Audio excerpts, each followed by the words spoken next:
5.5 years ago, a wee lad with a lot more up here and maybe a lot less down here embarked on a YouTube adventure by recording his unboxing of a wonderful, illegal, immoral, just plain fake guitar.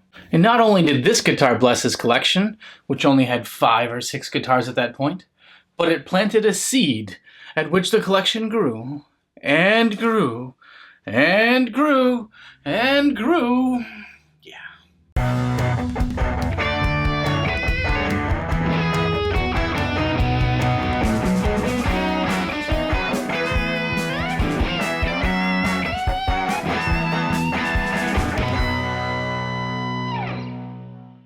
Hi boys and girls, I'm Nick in the States, and in this video we're going to revisit that first guitar, the first YouTube guitar that I bought, the adventurous, scoundrelous, illegal, immoral Chibson Beauty of the Burst edition guitar that I had bought, and we're going to go over a great many things. But first, folks, a disclaimer.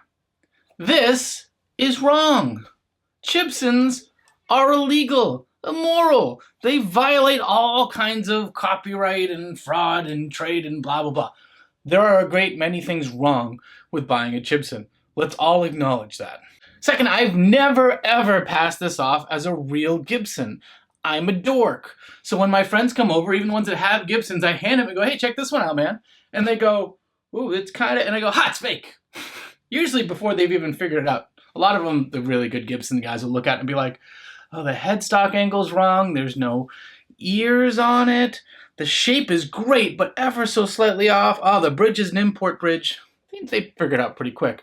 But even the people that wouldn't, I'm like, oh, that was a fake guitar. It's great. That's just me. One of the most famous Les Pauls of all time is the Slash Les Paul from Appetite for Destruction, which in fact was a fake too. So fakes are fine. Here's the little deal with that. Gibson was making crap at the time that that guitar was made. And so that was made to copy a 59 because Gibson couldn't pull their head out of the rectum to make one on their own. And then Gibson now makes so much better guitars up and down the range that you can't really use the excuse of, I can't get it just like this from how I want it. No, not really. The irony of the situation, though, is that Slash copy of a Gibson is probably the most copy and sold Chibson on AliExpress. So it's like a copy of a copy of a, it's like Russian dolls, or it's just been photocopied a ton of times. Anyway, I'll move on. And listen, from the legal aspect, the statute of limitations on this has long since expired, at least here in the US. I've had this for 5.5 years. In Massachusetts, fraud and stealing and a bunch of other stuff, I think it's about 3 years is the statute of limitations on it. So at least from that perspective, I think I'm good. The other thing is I wouldn't order one of these again, and we'll talk more about this at the end of the video. I did order one of these again, and that actually taught me a lot more lessons about why I won't order one of these again. And listen, if I were to do it again, which I won't, the one minimum thing I would change is to put a different name on the headstock, just so that, yes, it rips off every other shape and book style and all the other, it rips off a ton of trademarked and copyright stuff, but at least you're putting a different name on it so people go, oh, that's not a Gibson, okay. Like, it's obvious. For my moral compass, as somebody who still speeds in a car and exceeds the speed limit and breaks laws that way, I would at least do that. I don't even know what other changes I'd make, but that would be the one I would start with. And listen, if you're into this, this is your gig, have at it, man. I don't really I try not to judge anybody else for any of the things they're doing as long as it doesn't physically hurt people, children, things like that. If it's your gig, it's your gig. This is just my gig and my experience, okay? I'm gonna stay out of all of that, just on my side of the street. And finally, and this is important to the commenter who's typing right now, my seller is no longer in business. Their store isn't there. I don't think she's doing another store. I don't know. It's been 5 years. I don't know where you can get one like this. I still get that comment constantly. Hey, who'd you get it from? Ooh, who's the seller? Can I still get that? Where can I get it from? How do I do it? I don't know. I'm out, man. I'm out. With those disclaimers out of the way, we're going to go into 3 sections. First, cost. How much did this cost? And not just this, but this and all of this that's been done to it. How much did it cost? Second, the buying experience and some caveats and lessons I've learned through the journey that I will share with you. And third, other options to scratch this itch. Whether it's a Gibson copy or it's a $300 guitar just go over a couple quick things there to maybe steer you in a different direction that still feels wrong or good or right or something. And finally, any regrets, any thoughts, closing things on it for this wonderful, wrong, compromised guitar. Costs. This was about $350 to my door via AliExpress. I bought it from a shop on AliExpress that's, once again, no longer there. And Kathy, who was a famed person to get you the good goods of the bads, no longer does this. $350, $340 to my door with special options, because I optioned it to have a one-piece neck and a one-piece body. The cheap ones have like a veneer on the back and multi-piece bodies, and the neck is a scarf joint and that stuff. And I wanted, what is the real deal? And I got this. The real-ish deal. Yeah, close. It's a close. It's not bad. It's a good try. You know, this, you should be proud of what you've done here. Now, the pickups, the neck pickup actually sounded great. I really liked it. It's a mellowy, it's an Alnico pickup, and it's a mellowy slash-ish one. So not huge, which I really enjoyed. But I replaced the bridge with a Gibson 57 Classic, costing about $100 with shipping to my door. I paid for a setup because, especially 5.5 years ago, I didn't know what the hell I was doing. And anytime you buy a cheap guitar from China that doesn't say it has Wilkinson strings on it or something, assume that those strings will stretch and you will be out of tune very quickly. I'm going to try and blame my early videos being out of tune so often on that and not failing to do mid-test tune-ups and stuff like that. Moving on. Next, the tuners may say Grover, but I assure you that's a lie. They're just a Grover copy pot metal cheap Chinese tuner. They don't even feel that great. And the kidney things feel like crap. They're really hard edge. So I actually have a packet of the goods.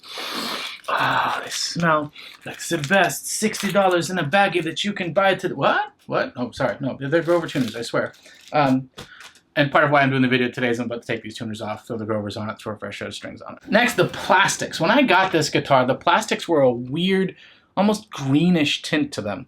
The truss rod cover, which now says fake, the truss rod cover was a weird, flattened, misshapen bell. Everything looked just slightly off, and it took away from it. So I bought a set of Epiphone takeoffs from an Epiphone, I think 59, like one of the nice Epiphones. I bought new actual Gibson knobs. I put the little indicatory things on there because I'm a dork, and that's how they used to do it. These are actually 60s knobs on a 59 top. I know some people might get triggered. I realized that later. I've learned a lot in 5.5 years. And yeah, the truss rod, that kind of stuff. Those ran me about $70, probably a little bit more, but we'll call it $70 for the plastic swaps that were there. Next, and this is one maybe you're not going to look at doing, is I put a Bigsby on it. And the main reason I put the Bigsby on it is because this was an amazing top, but you can't really see it in the photo because I've done a good job. The seam between the two veneers kind of looked bad. In just this one little section here, it was kind of lighter, it became obvious. The Bigsby covered it beautifully, and I love me some Bigsbys, but this is an American Bigsby, so the Bigsby with a V-block to kind of give it the right distance so I don't hit the edge of the bridge was about $150. I hunted, bought one used, and found the V-block. So that out of that. You may not do that, but you may switch the bridge to something better. They've got USA-looking ones from Philadelphia Luthier Supply, or Roller if you're going to do a Bigsby, maybe some things. But for me, $150 added. So with that, as it sits here in front of you, this is a $765 guitar. Let that sink in. That little $350 at the beginning, $765. And at that price range, there are a lot of other options for your money. Now, it's been an adventure, and I really like this combination of making it very much what I want. But if you could sell it, you'd have a hard time getting $765 back unless you convince somebody it was a real Gibson, and you can't sell it because it's illegal. So take all of that into your calculation of the money you're throwing in the hole in the water unless you really love the crap out of this guitar. If you want to make a guitar your own and put pickups in, you say, well, I'm going to do that in any guitar I buy anyway, so there's no point buying a Gibson. I say, think about that again. You could buy a Gibson Husk, a Studio, a Faded Studio, a Studio Tribute in the $400 or $500 range, and spend close to the same amount of money, maybe a little bit more, but have a Gibson with all of your pickups and plastics and everything you want to have in it, and be in a better place with it.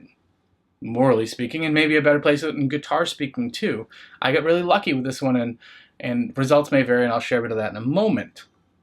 But you can also buy an Epiphone husk if you hunt long enough, and that's going to be $200 and load all your stuff into it, and that'll probably come with at least some tuners or something, probably just a pickup stripped out.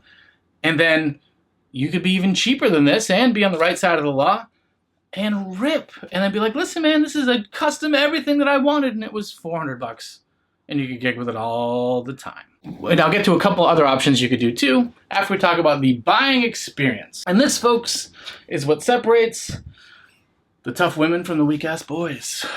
Or men. You can pick whatever you want. We're going to make these gender-inclusive statements. And the point is, it's not for the faint of heart to go through this process. There are, like, message boards and channels to figure out which sellers are good and which ones are crap, and which ones are giving you a correct shape, and which ones give you these weird, hard-shouldered, floppy, cutaway-looking things. Those take some work, and maybe it was fun once. But there's a lot to that, because you're dealing with a seller who's a guy hustling these orders and slinging them, trying to gather a bunch of them together of copies and sort of contraband, to then take to a factory, either back door or front door, and have them produce a bunch of things that are a copy and ship it out the door without a lot of QC or quality control, quality assurance, testing, that kind of stuff. And he just wants to put it in a box, wrap it with a crap ton of tape, and ship it out to you slow boat to the US. And even when you've done it perfectly, like I laid out all my specs, and this matches my specs to a T. The one-piece neck, the one-piece body, the beautiful top in the finish that I wanted, the, you know, everything that I had to it, little things get missed. This one doesn't actually have a maple cap. It's a mahogany carved top with just a maple veneer over it. Bummer of a miss, right? It does give it a little bit different tonality than a guitar that has a real maple cap. Aside from that, though, it's nearly perfect. I then ordered the blue one to follow this one up, and it came. I wanted it, you know, same shape, same everything. It had a maple cap. It was great. It had a one-piece thing. It had like flame mahogany in the back. It was really kind of figured awesome. But the shape was crap. It had a Bigsby on it. The Bigsby was all right. It wasn't great, right? But the color was beautiful. The finish was beautiful. The headstock, the neck, everything else. But it had setup issues. It had a bunch of other stuff. So even the best laid plans of mice and men fall apart when dealing kind of with a supply chain like this. Another thing is, because the sellers are trying to aggregate a bunch of orders before they take them to the plant to make things, is they will lie to you if they're talking. Yes, it's already in process. Yes, it's already this. You have to make sure they're giving you build pics of it being built and stained and whatever, so that they can have it, because they're just delaying to get orders in, and they're probably a small fish if the factory's doing runs of 50 or 100 guitars, so they're trying to get in the door. So they'll even go to things like lie to you that it's complete, or lie to you that there was a big horrible thing and can you take this one instead because somebody else welched on a guitar that they took too long on. And then they'll even give you fake tracking numbers, so you'll watch a tracking number go around China for a couple days and realize it's not going on, and then they'll apologize profusely if there was an error in shipping, and then you'll get a real one a day or two later. This is not a fast process to begin with. They'll usually take your order and tell you it'll ship out in 2 weeks or 3 weeks, unless it's on hand, and then drag that out another 2 or 3 weeks, and it just gets old. It just gets old. There's like negative of that instant gratification. It's the worst gratification. It's delayed in potential disappointment. And that's after doing this a couple times with Chibsons, and then doing a couple more times with non-Chibson guitars direct from China from small manufacturers. Another thing is, some every once in a while, not nearly as much often as you think, get confiscated for being fake. It usually happens when a bunch are coming in together, not one-off. There used to be, I know Chicago was a tough spot to send them through because they probably had some singular guy going through stuff that's like, oh, let me peek at that. Coming from China, peeks open, sees the Gibson headstock. So sorry. For a little while, they would paint over this with black. It would be a blank headstock. You could just take nail polish remover to it, and then everything would be underneath. But anyway, these are the scoundrel trade. These are the things you are running the risk of your shit will get taken, and you're not going to get your money back. Hey! And there's, once again, hear this, there's no quality control. You're going to have to maybe clean up some fret heights, and you're going to have to edge the fretboard maybe a little bit because you've got some sprouts at the end of the frets. You're going to have to do a setup, and you're going to have to probably swap some pickups because they're not great, and you might have a crooked tuner. My blue one had a 15-degree off tuner that'll really trigger some people's OCD. If you get a 3-pickup guitar, there's a very high likelihood that middle pickup's not going to line perfectly to the other two because the template they have is for 2 pickups, and that third one's been eyeballed. And it's not in the right spot. It just isn't. So these are all the things I just want to be honest with you about. If you're going to go down that route, have fun, but be careful. Now for options. Options. It's a really long-ass video, by the way, and I apologize. But for options, if you're looking for a Rebel Gibson copy, I advise you to look to Japan and buy a used Tokai, Bernie, Greco, Edwards, Ibanez, Yamaha. All of these had very accurately shaped Les Pauls, some of which with book match headstocks, sold in Japan, built at really high Gibson level quality in the early 80s all the way through. And some of those can be had in the $400 or $500 range, and they go all the way up because they get to like $4,000, $5,000.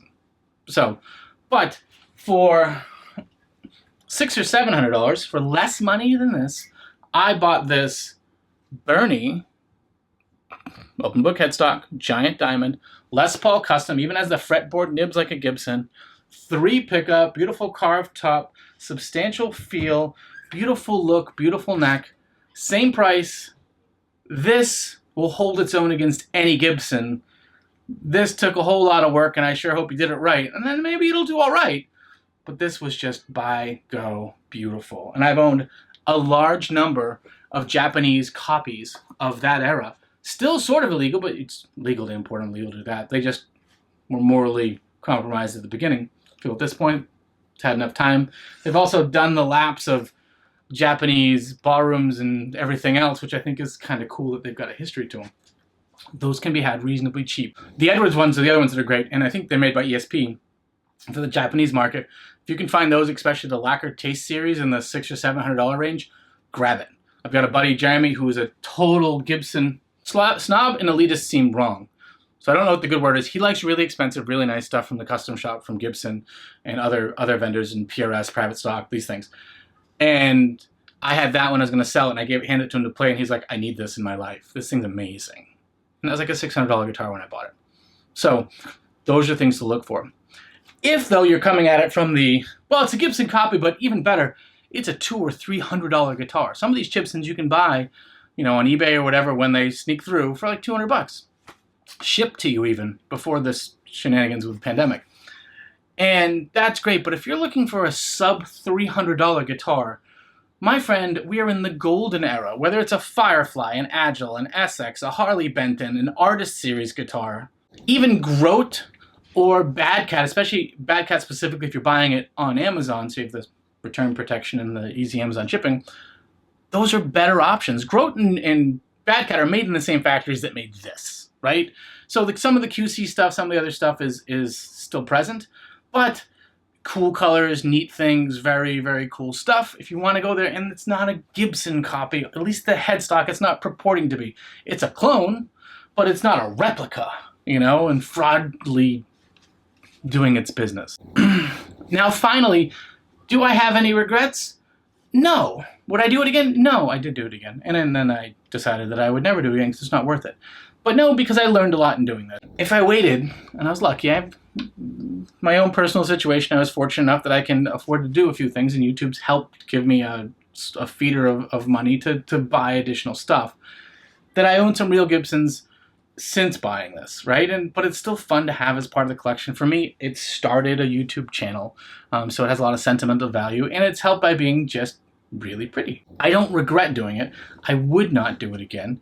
I've gone down a lot of other avenues. I went down the import Japanese stuff. You know, I love the Harley Benton when the shapes were accurate, and I love a lot of other guitars, whether it's accurate or alternate takes. I'm kind of an omnivore when it comes to guitars, but I go down these little alleyways of expensive, cheap, nice but old, nice but new, that kind of stuff. So this has a place in the collection, but I would not go down that avenue again. I'd probably build one myself from Precision Guitar Kits. I did build one from Bulldog Guitars in the same era as this, and I did put a Gibson logo on the headstock from a real Gibson overlay. I probably wouldn't do that again, but these are things that happen. We all go through life, we all grow, we all learn. We're not frozen in time. With that said, I've been Nick in the States. This is my Chibson story 5 years later. Thanks for letting me share my issues with you. It's been a pleasure.